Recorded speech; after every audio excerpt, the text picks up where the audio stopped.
Hey everyone, it's Melanie Johnson. Thank you for joining us today on another great podcast. We're here to talk with such an interesting man who has this journey of coming to America and everything that he learned and the things that he had to overcome and all the adversity that he had to overcome to get here. And I just think he has such an amazing story. So, Paul Reichman, thank you for joining us today and telling us about your story. Well, thank you. So, tell us a little bit about your background.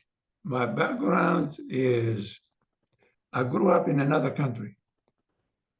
And as I was growing up, I witnessed something extraordinary that helped me discover the purpose in my life. The event was I witnessed a fast moving star streaking across the night sky from west to east and disappearing over the horizon in a few minutes. That night happened to be in the spring of 1963, and I was at the time 13 years old.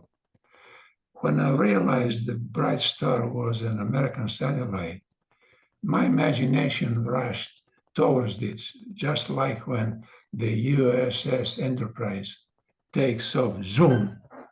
And for a brief moment, I felt I made a connection. I shook up. It affected you I, deeply. I, I trembled and had tears in my eyes. I asked myself, what kind of people can do such incredible things? To put a satellite among the stars. I've got to go there to find out to be among them, to become one of them. From that moment on, I had a burning desire to migrate to the place I considered to be mystical and mythical, a modern day Delphi, where the future is predicted, a place called America. Ladies and gentlemen, at that very moment, I arrived in America. On August 23, 1971, I finally dragged my body over here. Some people believe today, right now, is the beginning. And the end, it's in the future. Let me assure you, ladies and gentlemen, the opposite is true. The beginning is when we dare to dream the impossible, when we discover the purpose in our lives. And both are in the deep future. Having fire in the belly, deploying tenacity, perseverance, and dedication, we can lasso our purpose in life. And by putting one foot in front of the other, we can pull ourselves to it. To succeed in life, we must discover the purpose in our lives. There is another element that plays crucial role to our success, and that is to be honest, to express gratitude, to offer a compliment for a job well done. Oh, they're all hallmarks of a good character. And good character is the DNA of success. I dreamed of coming to America, and I'm here. That was the easy part. Yeah, because you had a lot of things to overcome once you got here. Yes, impossible odds. But I was never discouraged nothing seemed bigger than my desire to come here. Mhm. I always had this conviction in my heart and my mind that I will overcome whatever I run into. From the moment I witnessed the bright stars streaking across the night sky to the moment I set foot in America, those years in between were the wonder years. I was dreaming coming to America, learning a new language, graduate from an American university, live, work, and succeed in America. By now, it had become a force, a burning desire, purpose worth living for, and I intended to pursue it relentlessly. Am I asking for too much? No, not when we pursue our dream, our purpose in life. We must set high standards for ourselves and expect to achieve them. Expecting alone will not do it. It must be combined with what I call the three P's. Tell us about the three. Purpose, purpose, Mhm. passion, perseverance. Everything yields to perseverance. In other words, ladies and gentlemen, if we to succeed in life, we must discover the purpose in our lives, then passionately and relentlessly pursue it, regardless of the resources on hand. My memoir, An American Dream, can be compressed into one sentence. What we do not have at our immediate disposal has absolutely nothing to do with what we could become. Becoming, reaching our potential, self-actualization, and the passion to excel is the true American dream. Is the true American dream. And how do you get sometimes people, get knocked down and they have to be resilient and they may try and lose the passion? How do you keep the passion and keep the three P's when things don't go your way? Because that happened to you. No, never. Never. You don't allow an obstacle to look bigger than you. You need to stare them down. You have to develop the passion. The passion is the fuel that gives you all this thrust like a rocket. You know what I mean? And in the beginning, it's like if you're watching a launch of the rocket, the whole ground is trembling. Yeah. The thrust, but it's moving very slowly. You cannot expect, to go too quick. You know what I mean? And it accelerates. You have to have perseverance to maintain that thrust through to get you to the space, the ultimate frontier. You know what I mean? And it's not an easy thing. There's no quick fix. It takes time and effort. My local environment was hostile to my dream, so I ignored them. I did not let the noise of others' opinion drown my own inner voice. Mhm. And most important, I had the courage to follow my heart and intuition.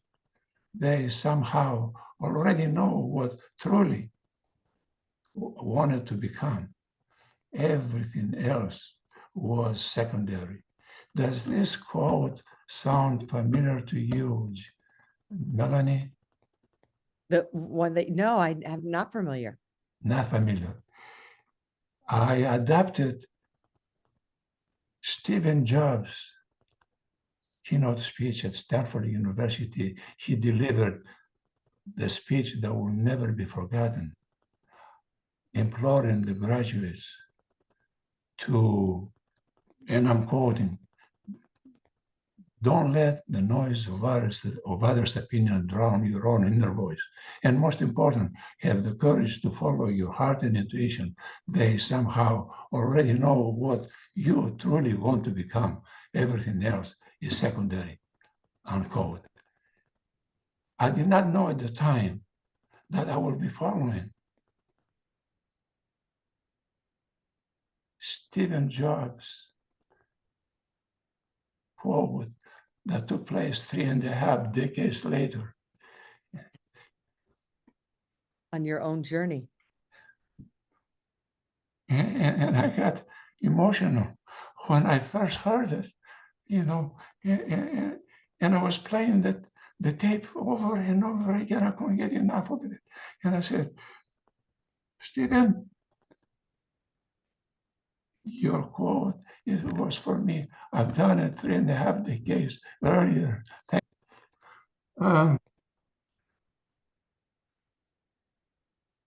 There are millions of people from all over the world want to come to America. And I don't know what Elon Musk was born in South Africa. And at the age of 17, emigrated to Canada because his mother was Canadian.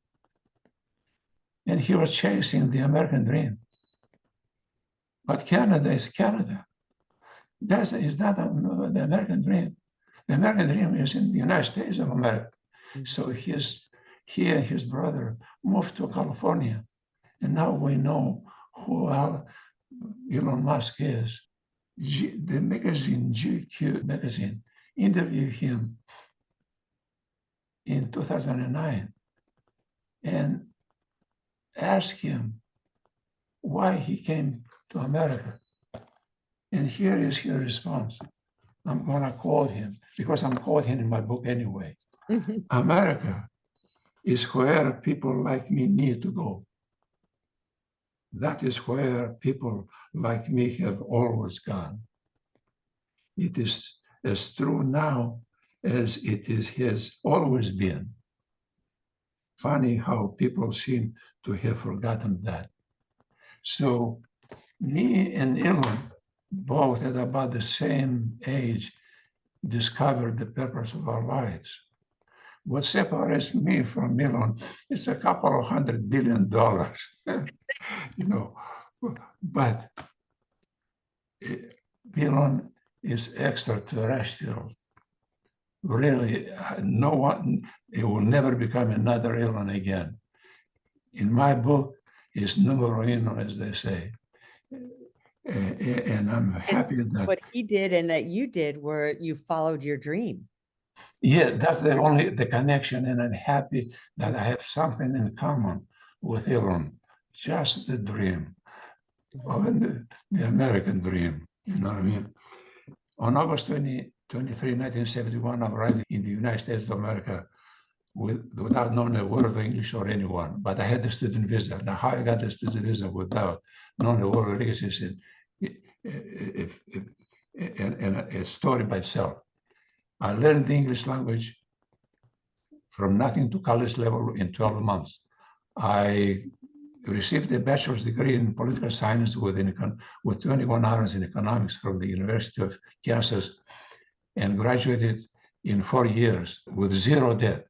I was working full-time throughout and was getting full load. Same thing with Thunderbird, zero debt. I got a job with CBS. They sent me to Brussels for 4 months, Cyprus for 4 months, and then to Athens. And I fell into a deep depression. I realized I let myself out. I took my eyes off the prize, which was to come to America, live, work, and succeed in America. Ladies and gentlemen, we need to sacrifice something very dear to us for something more dear to go forward. And in my book, everything is a second banana, and I do mean everything in pursuing our purpose in life. And so I sacrifice the best job in the world because it was at the wrong place. And I came back to my dream country, the United States of America. And that's when my 20-year odyssey began. For the next 20 years, I was hovering at the poverty level. 2 or 3 years of those 20, I fell below the poverty level. But I never gave up. I knew someday I will have a breakthrough, which was when I found my business, State Inspection of Kibun, in 2001. It was profitable by the 4th month of the operation, never looked back. I bought a brand new house in February 2005, and I paid off the mortgage in 4 years. And it happened to be on April 1st, 2009. No April Fool. I sold my business in 2018, and now since then I've been retired. On November 25th, I had an open heart surgery. 2019, November 25th, I had an open heart surgery. My cardiologist told me, I can't believe you must have an open heart surgery. You have no red flags, you're extreme, you exercise, no red flags, but stress, what you've been through, chronic stress can clog the arteries. Mm-hmm. And I need you to do an angioplasty to make sure your veins are clean. And so I did the open heart surgery because the one vein was 50%, the other one was 70%, the other was 80%, and the fourth one was 90%. And he told me that's the widow, I call it the widow maker, you know what I mean? I can put a stent on the other 3, but not on that one. You have to have an open heart surgery. So I did in spring of 2022, I was diagnosed with lymphoma. I had 4 rounds of rituximab. As far as I know, I'm free of lymphoma. But my doctor routinely, checks on blood tests and CT scans. And then late 2022, I stumbled into a company called Elite Online Publishing. And now you know the rest of the story. That now he has a best-selling book, and you've overcome so many things and pursued your dreams. I hope all of you are inspired by Paul today. And I'm going to encourage you to go get his book called An American Dream. It's on Amazon. Look for it, An American Dream, and it's everywhere books are sold. You can find it everywhere books are sold. And Paul, tell us where your website is. What's your website? AnAmericanDream.org. Perfect. So check his website out. Go get his book. Thank you so much for coming on the show today, Paul. Very much an inspiration to all of us to fulfill your dreams and never give up and make those good choices. And living with your passion and your purpose and your perseverance is amazing. Thank you so much. Thank you. Well, the success of the book, thanks to Elite Online Publishing. Thank you. I appreciate, the extra effort you ladies, put to publish it. You're welcome. And if you want to become an author or working on a book, reach out to us at eliteonlinepublishing.com. And have a great week, everybody. Fantastic week. We'll see you next time. Thank you. Hey, are you looking to increase your revenue, build credibility, and elevate your brand? This podcast is brought to you by Elite Online Publishing, an innovative publishing and full spectrum marketing company. They will publish and market your book to make it a #1 bestseller. Becoming an author is the best way to market your business. So contact them at eliteonlinepublishing.com today. All of their authors become #1 bestsellers.